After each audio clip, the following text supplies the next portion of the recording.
senador don Ramón Rogelio Genao, senador de La Vega. Dios mío. Senador, buenos días, que ha señor. hecho Muy buenos días, República senador. Dominicana. Los veganos estamos felices con este grupo. Están felices. Porque tenemos el programa. No, y hoy ya. mismo Ya desde está La desde Vega, con aire carnavalesco, presentando lo que será el Carnaval Vegano 2024. Pero dejemos el carnaval para último. Cuatro salidas de los mundialmente famosos Diablos Cojuelos de La Vega. Hasta ahora todo espectacular, una expectativa enorme. Todo el mundo va para La Vega a gozarse. Muy bien, señor los senador. Diablos Cojuelos. Vamos a iniciar de atrás para adelante, señor senador. Hay muchos temas políticos de su candidatura, ¿cierto? Hay muchos temas. Entonces, pero vamos de atrás para adelante. Vamos con la ley, la 1-24, de acuerdo a su criterio, ¿no? Y a su conocimiento, porque usted sin duda discutió y aprobó la ley en el Senado de la República. ¿Qué usted cree que fue lo que sucedió? Lo que ustedes aprobaron allá, lo que leyeron y firmaron, ¿fue al final lo que llegó al Poder Ejecutivo? ¿Y por qué se discute tanto al día de hoy la posible inconstitucionalidad del documento? Mira, vamos a hacer un histórico de la ley. La ley se inicia como una propuesta del Ejecutivo. Perime tiene casi 3 años, más de 3 años en el Congreso Nacional y es asumida por varios legisladores. Primero el senador de la provincia de Peravia y posteriormente otros senadores y finalmente se introduce un proyecto por la Cámara de Diputados que es el que se convierte en ley.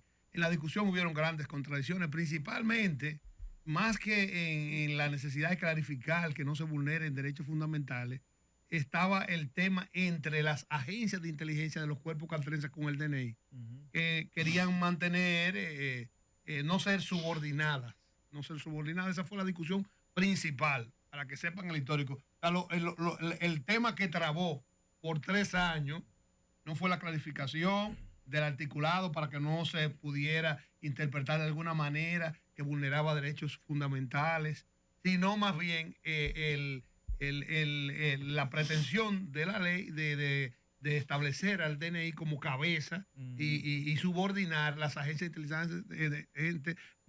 inteligencia de los cuerpos castrenses, que todos terminan en dos, qué sé yo, quedó J2, todo termina en dos, pero al final son las agencias de inteligencia que hacen una función tradicionalmente en la República Dominicana. Esa es la historia. La realidad de hoy, la ley fue votada con el concurso y la participación en comisión y la firma y en voto de todos los partidos. Es decir, usted admite, senador, que lo que usted le dio importancia realmente fue a qué órgano va a estar subordinada la ley y no a si vulneramos los derechos. ¿En qué se basó la contradicción que retrasó la aprobación?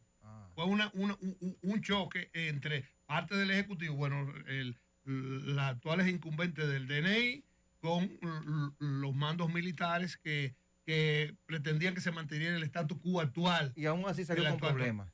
El status quo actual. Eso supuestamente se resolvió en la Cámara de Diputados, en el proyecto que llegó. Y hubieron algunas discusiones sobre las redacciones y su posible afectación o no clarificación de la preservación de los derechos fundamentales. El punto que estamos hoy es una ley que está terminada, ha sido promulgada, donde la posibilidad de intervención en un país donde no existe veto, ya está promulgada, no hay veto, no se puede retirar porque ya es ley, es modificarla, que puede ser cambiarla totalmente con otra ley o modificar algunos artículos. Yo pienso que lo que necesita la ley es clarificar los artículos donde se puede interpretar o algunos interpretan que se vulneran derechos fundamentales. Una reacción más clara, que no esté sujeta a ninguna interpretación, que nadie puede imaginarse que con lo que se está diciendo, que no está claro, o sea, es de interpretación. Y en eso se está trabajando. En el día de hoy, yo quiero anunciar por aquí, por ahora, en la Super 7, que a las 11:30 en el bloque del PRCC en el Senado de la República vamos a recibir una comisión de abogados que va a llevar una propuesta de modificación que nosotros pretendemos revisar e iniciar el mismo 27 de febrero. Hay muchos quienes pretenden que se convoque una legislatura extraordinaria. Estamos a 1 de febrero, señor. Estamos a 1 de febrero. En 27 días se inicia la legislatura. Todavía, gracias a Dios, no hay ninguna víctima de afectación por parte de la ley. Vamos a resolverla. Por suerte. Sí. Por suerte, pero entonces vamos a resolverla abriendo la legislatura. Toda obra humana es perfectible. Esta ley, bueno, tiene muchísimo, es perfectible. O sea, ¿es perfectible en qué sentido? Bueno, que en el articulado esté claramente preservado los derechos fundamentales, que la garantiza la misma Constitución que manda hacer la senador, ley. Porque la ley tampoco es un capricho. Claro, un capricho de senador, estamos claros. Senador. Del 2010 retrasado. Senador, discúlpeme, senador. Estamos claros. 14 años. Estamos claros, senador, en que la ley es extremadamente necesaria. De la misma manera que faltan muchísimas leyes todavía que envía la Constitución de la República. Pero cuando hablamos de clarificación, ¿considera usted que basta solo con clarificar el hecho de que el artículo 22 de la ley habla que el DNI puede obtener fondos de servicio que preste? ¿Qué fondos pudiera prestar la DNI como organismo de seguridad que le permita cobrar servicios? Porque eso a mí honestamente me preocupa mucho. Bueno, entonces se analiza en esa parte su eliminación. Mira, la parte que me han atacado, además de esa parte pero que a mí lo que me preocupa es que han atacado partes y se han olvidado de temas troncales. Es importante. En lo que se refiere a los derechos fundamentales, tiene que estar claro que tiene que estar en sintonía con la Constitución, porque si no es nula. Los que se han ido, inclusive los recursos de inconstitucionalidad, han sido, búsquenlos, pidan, han sido generales. Y cuando usted ataca en constitucional, usted tiene que señalar los artículos, porque no es una ley, es que no por es la ley eso completa. Por Señores, eso entendemos. nosotros fuimos en el 2020, excúsame que medio te interrumpí, nosotros fuimos en el 2020 con una ley electoral que tenía 11 sentencias del Tribunal Constitucional, pero cada sentencia anulaba una partecita, lo otro seguía vigente. Entonces, busquen los recursos. Entonces, yo no digo que el escarceo público no sea necesario. Ahora, hay una parte de ese escarceo que lo que está buscando es generar afectación política por el momento en que estamos. Por el momento. Señores, pero ¿cómo usted quiere pedir? Ahora, senador. Sí, está bien, pero es la verdad. Que la ley se aprobó ahora. ¿Cómo que tú quieres encajarle al presidente Luis Abinader, que nadie lo ve así, un perfil de autoritarismo? Por la sociedad de diario. Está haciendo campaña. No, la sociedad de diario es la que está sentada en la mesa del diálogo. Pero cuando se sentó, ¿cuándo fue llamada? Cuando fue llamada. Pero, señores, ustedes creen aquí en conciencia. Yo soy el entrevistado, ustedes son los entrevistadores, pero yo quiero preguntarle a ustedes en conciencia. Él sabe mucho. El presidente Luis Abinader tiene un perfil autoritario. Aquí nadie está hablando de Abinader. Mire, me gustaría aclarar un tema ya que usted preguntó. Aquí nadie está hablando de Abinader, estamos hablando de una ley. Todo cae encima del presidente de la República. ¿Usted cree que Peralta es que va a decir que, mire, fue el presidente que la promulgó? ¿Sus asesores son responsables? Sí, porque el presidente no es abogado. Pero a él es que le quede ese legado si se queda eso así, ¿eh? Es al presidente, que lo crea usted, que yo no lo creo. Es un hombre demócrata, y fue escogido... Las leyes no son pétreas, esa ley se va a modificar. Es a él que se le quede el legado, no es a Peralta, es a él. Esa ley se va a modificar. Eso es lo único que queremos. Que él no es así, pero esa ley se va a modificar. Senador, el presidente en la semanal, cuando lo cuestionaron, él comentaba, o sea, él respondía que la ley que debió desde el 2010 comenzar ya a trabajarse porque es un tema de seguridad nacional, como usted dijo. Si aquí, Dios libre, quieren explotar un puente, se supone que los organismos, las autoridades deben de saber de dónde el origen de un acto terrorista. Y nosotros tenemos un vecino que ahora mismo tiene un historial de violencia complejo, porque la situación de Haití es compleja. O sea que nosotros todo lo que tenga que ver con seguridad nacional es importante, porque además somos un país turístico más que nunca. Entonces, el presidente comentó que los tres legisladores, que habían 3 legisladores de la oposición que habían cargado como con la ley y que ahora estaban haciendo, le hago la pregunta porque usted dice que lo están politizando por el tema de la campaña electoral, que 3 legisladores de la oposición eran los que estaban cargando la ley y que ahora ellos se han echado para atrás como diciendo que la ley tiene rasgos de dictadura. Bueno, yo quiero saber si fue así. Es la verdad, por lo menos en el tema, en lo que es el Senado de la República, la comisión que estudió estaba cabezada por el vocero de la Fuerza del Pueblo. Y es que ahora se echó para atrás. Espérate, no solamente fue que él dirigió la comisión, firmó el informe, presentó el informe y motivó la votación. Y ahí está todo. Eso. Ahora, que su partido esté haciendo otra cosa, eso es entendible. Sí. Lo mismo, señor, en este mismo espacio. Aquí vino Ángel Esteves, y del PLD, hablé de la Fuerza del Pueblo, diputado del PLD de La Vega, y él dijo que la línea del PLD era votar a favor de la ley. Entonces, y ahora se echan para atrás. Como dice Pacheco, nos equivocamos pero todos. Usted sabe lo que dijo Danilo Díaz aquí, que fue el tigueraje de Pacheco que los engañó. Aquí lo dijo ayer. Bueno. El tigueraje de Pacheco, obviamente, en el buen sentido de la palabra. Pero hermano, mire, a diputado no llega nadie. Entonces yo le dije, no me venga a decir eso. Pero sin embargo, Ángel Esteves es un diputadazo, una persona formada, con conocimiento, que trabaja. No.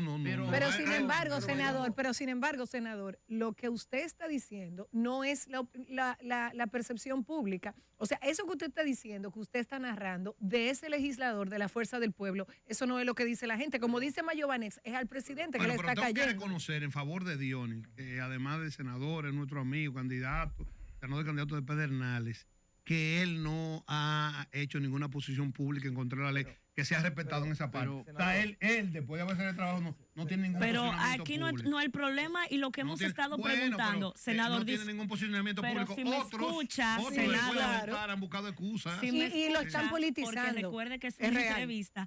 Nosotros aquí, bajo ningún concepto, estamos diciendo que la culpa es de Juana o María. La postura que queremos saber de usted como senador es si entiende que es necesario sentarse, leer la ley entera y reformar lo que haya que reformar, porque una salida del Constitucional no nos conviene a ninguno, porque van a dejar una entelequia que luego no se va a poder aplicar. Queremos una ley para esto, pero que sirva. Mire, todo el mundo está de acuerdo, todo el mundo está de acuerdo con que se revise. El primero que está de acuerdo es el presidente, que ha mandado una comisión. ¿Y por qué creó la comisión? Bueno, para que la modificación responda a las inquietudes reales y fundamentadas de lo que están haciendo la oposición con sentido y con propiedad. El que está atacando general, bueno, el que tiene que particular, tú dices, ¿cómo es que tú quieres que diga el artículo 22, el artículo tal, lo que sea? Tú no quieres que esté el artículo, bueno, eliminar el artículo 22. Y el presidente se ha caracterizado por eso.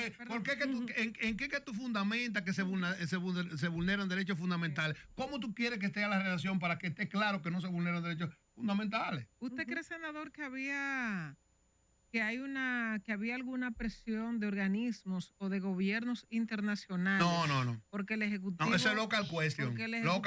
Ahí no hay nada de fuera. Aprobara rápido esta ley. Ese es local question. Yo le dije cuál era el debate fundamental y la contrariedad que existía. Era el interior del propio gobierno. O sea, los organismos de inteligencia de los cuerpos castrenses versus el DNI, que es un organismo no militar. Yo quiero ir a ese punto. Inclusive usted sabe que al DNI se adscriben, se coordinan miembros de otros cuerpos castrenses. Entonces, estaba el tema de quién le promovía los ascensos, quién le establecía las sanciones.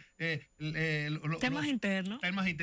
Los organismos de los cuerpos castrenses. El permiso, ¿quién lo da? Querían mantener el control de las sanciones, de los ascensos. Todo eso ese era el tema principal. En la parte de derechos fundamentales se entendía a lo interno de la comisión, eso fue, que se habían logrado una redacción que salvaba los derechos. Bueno, al final hay aspectos de interpretación que no son sanos en ninguna ley. La ley no puede tener, tiene que ser tan clara que no se preste a malinterpretación. Genao, permítame, compañera, hacer una pregunta. Genao, mire, yo quiero ver ese punto que usted ha insistido mucho en que ustedes los congresistas dedicaron mucho tiempo a evitar el choque que se pudiera dar entre los organismos de inteligencia que lógicamente en materia de defensa de soberanía y de inteligencia nacional pues es una responsabilidad fundamental de las Fuerzas Armadas, del Ministerio de Defensa, y ustedes quisieron cuidar eso. Ahora, el presidente Leonel Fernández, que es un hombre muy acucioso, hizo un análisis de la Constitución desde el artículo 254, si no me equivoco, donde comienza a hablar, tenía que revisar, donde comienza a hablar del Ministerio de Defensa, de la Seguridad Nacional, hasta el 262, que culmina diciendo que el Congreso debe elaborar una ley para la inteligencia, sobre todo con respecto al DNI. Entonces, el presidente Fernández dice que hay contradicciones entre lo que ustedes aprobaron y lo que establece la Constitución de la República, porque él dice, si la defensa nacional es responsabilidad del Ministerio de Defensa, de las Fuerzas Armadas Dominicanas, ¿cómo se deja esa responsabilidad en manos del DNI? ¿Cómo se pudiera coordinar eso? Es decir, ustedes trataron esa parte, pero aún así, el presidente Fernández está haciendo cuestionamiento a esta parte porque parece ser que deja elementos contradictorios que van a provocar choque entre el DNI y la institución que es responsable de la defensa de la República Dominicana, que es el Ministerio de Defensa. 3 veces expresidente Leonel Fernández sabe que el DNI en sus gobiernos, en los gobiernos anteriores a él, y en los anteriores al anterior a él, y en los que le han lo sucedieron, en el caso del expresidente Danilo Medina, el DNI es una responsabilidad, está bajo la tutela directa del presidente de la República y estaba sustentado en un párrafo de una ley. La existencia del DNI está fundamentada en un párrafo de una ley. Por eso manda, y entonces con una discrecionalidad enorme. O sea, estaba sustentado en un párrafo. Sí. Y no era dependencia del Ejecutivo, cuando en la práctica lo es. ¿A quiénes reportan todas las agencias de inteligencia de los cuerpos catorceños? Al presidente. Todo el mundo le reporta al presidente. Porque quien tiene, y en todos los lados, entonces, en todos los países del mundo es así. Entonces, realmente lo que se buscó fue cumplir con un mandato constitucional, dar una respuesta. Ahora, que el producto no llene las expectativas porque tiene algunas cosas que no entendemos, como lo de servicio pagado y ese tipo de cosas. Que se presta para lo que sea. Porque no es una agencia de servicio, todo lo contrario. El DNI tiene que, sus agentes inclusive no deben conocerse para que puedan hacer una labor más eficiente. Esa es la realidad. Entonces, que es perfectible. Bueno, el camino que tenemos post la promulgación es una modificación. Es una modificación porque la Constitución Dominicana no tiene veto, no tiene nada, no se puede retirar porque no es un proyecto. Ahora bien, lo que nosotros condenamos es que se quiera manejar una parte de los cuestionamientos, se quiera manejar para hacer afectación y crear un perfil al presidente Luis Abinader autoritario que no existe. Sí, señores, nadie se ha echado más para atrás. Exacto, eso fue lo que yo Abinader. Así mismo es. Nadie ha sido tan sensible al control social como Luis Abinader. Ningún presidente de la República Dominicana. Esa es la verdad. Tanto que inclusive en algún momento podía afectar a su propia imagen. Él nunca ha tenido temor para retroceder en una acción cuando es cuestionada por la población. Entonces, señores, eso no es un autoritario. Un autoritario no se devuelve nunca. Sí, usted está claro que hay que modificar la ley, corregir y hacer vamos a recibir en breve a las 11:30 una propuesta de modificación de un grupo de abogados. ¿Cómo se le pasaron tantos favos a ustedes? ¿Por qué uno supone que ustedes revisan bien las leyes? Bueno, porque ya te dije el histórico, la discusión se centró fundamentalmente en armonizar los pareceres del actual DNI antes de la ley con las agencias de inteligencia de los cuerpos catorceños. Que ahí era que estaba el nudo. Ahí era que estaba el nudo. Esa es la realidad. Cuando en la Cámara de Diputados lograron, entre comillas, armonizar eso, se aprobó la ley, porque eso es lo que lo tenía trabada. No eran cuestionamientos de afectación de derechos fundamentales, eso surgió posterior. En la discusión nunca se vio, o sea, se le varió la redacción original, tratando de darle, de que no fuera interpretación. Al parecer, la redacción que le dimos a los artículos todavía da espacio a interpretación y no debería ser. La ley tiene que ser clara, los articulados de la ley tienen que ser clara para que no tenga nadie que interpretarla. Tiene que solamente cumplirla.